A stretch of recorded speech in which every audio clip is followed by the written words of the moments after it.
Hello. The Biblical Buffet team came up with new show for you, and we will call it Quick Bites. That's why Q and B stands there, and episode 1.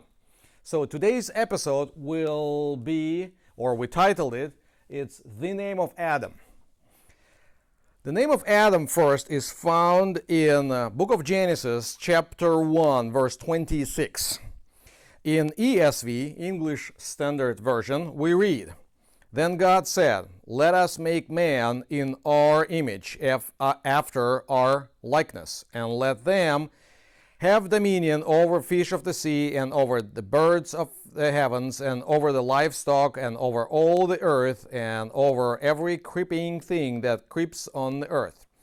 And the footnote, we immediately have the mark and the footnote. The Hebrew word for the man, Adam, is the generic term for mankind, and becomes the proper name of Adam. So even from this footnote, we see that the word Adam itself can mean two things simultaneously.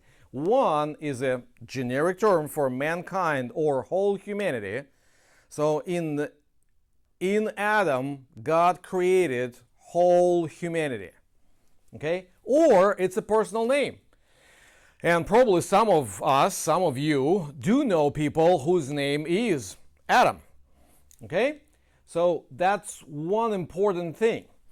In chapter 2, we do not have a second story of creation. We have elaboration on sixth day of creation. And in chapter 2, verse 7, we find out that God created Adam out of what we have in the Bible is dust of the earth, I believe. Let's see. "Then Lord God formed a man of dust of the ground." Okay, cool. ASV puts it better than some of the translations. So the thing is, this ground word is Adamah. And you might hear the connection between Adam and Adamah. Okay? So when it says the ground, it does not mean territory, it does not mean area, or if you read the translation where it says dust of the earth, it does not mean planet Earth. What it means is either ground, or more specific word is soil. And that's why in chapter 3 in verse 17, when we have a curse, the curse sounds like that. "Because of you have listened to the voice of your wife, you have eaten from the tree which I commanded you. Cursed is the ground," or the soil, "for you." That's why.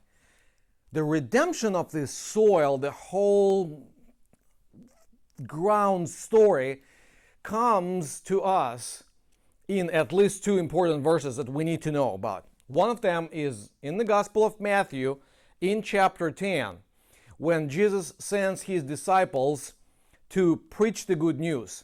He says that if you go into a village or a town and people receive you, stay there, but if they will not, before you cross the border of town, shake the dust and then go on your way. So shake the dust out of your feet. What's that strange ritual? That ritual brings us back into the garden where we had the curse and back to creation. So you do not want to carry the sign of the curse from village to village. You want to leave them with whatever they are stuck with. And this is exactly the reason why Jesus washed the feet of their disciples. And if you remember, Gospel of John in chapter 13, when Jesus started to do that, there is like a very long and very passionate conversation with Peter, who says, first, "Don't wash me at all," and then Jesus says, "I need to wash your feet." And then he explains what's the deal about the feet. Peter says, no, I need, then wash me, totally, the whole body. And Jesus says, no, you need to wash your feet, because the sign of the curse that we got possessed in the garden relates to feet and the dust of the ground.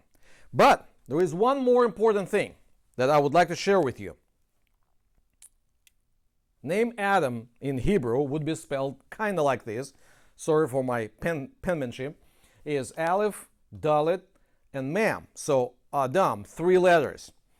And sages have long time noticed that it might stay as an acronym, as three different words, so the name contains three other words that would start with same letters. First of all, it is Abraham. Second one, D, stands for David. And M stands for Messiah.